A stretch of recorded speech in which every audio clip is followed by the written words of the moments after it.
Magandang araw po mga kabidang dinis, no? Itong papakita ko sa inyong punong kahoy na gamot sa diabetic, Alzheimer, may kidney stone ka, pwede rin itong gamitin mong panggamot. Itong mga kabidang punong kahoy, maraming sakit na dadalhin na gagaling itong mga siguro mga 7 sakit ang pwedeng gamutin itong punong kahoy. Isang uring halamang gamot ng punong kahoy na anunang. Ito po mga kabida, anunang. Ayan. Ako medyo maliit lang po ito kasi. Pero pag lumaki ito, magiging punong kahoy ito. Pwede mo ipatayo ng bahay. Pwede mo gawing panggatong. Pwede mo gawing, pero ang balat nito mga kabida, kung magiging puno na ito, ang balat niya, yun ang gawin mong gawin mong tsa. Pakuluan mo lang ng mga 3 beses na pakulo. Yan, yung katas niya, yun ang gagawin mong tsa.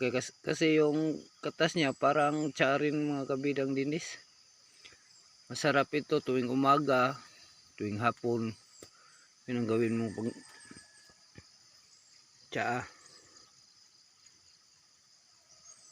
Ang mga kabidang dinis, maliit lang po, pero magiging puno ito paglaki. Anunang mga kabidang dinis, anunang ito. Ito'y magaling na halamang gamot ng punong kahoy na pwede rin nating araw-arawin na inumin. Yung magiging kahoy na po ito, yung balat niya, kuha ka lang ng balat niya kahit ilang piraso. Yun ang gawin mong tsa, pakuluan mo na. Lagyan mo ng kunting asin, kahit 3 piraso, 4 na pirasong asin sa pagpakulo mo.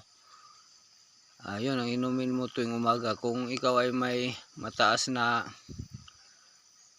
cholesterol, mataas na blood sugar, o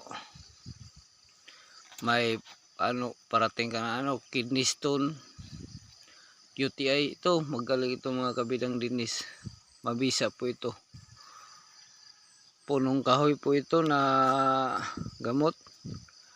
Bihira lang po ang nakakaalam ito na gamot ito ng punong kahoy, kasi itong mga dahon niya iba ang gagawin. Yung may lagnat ka, pwede mo kuha ka ng ilang pirasong dahon, ibabad mo sa mainit na tubig, yun ang inumin mo. Maganda rin ito. Malaria, kung may dengue ka, ito magandang gamot mga kabidang dinis. Mabisang mabisa po ito.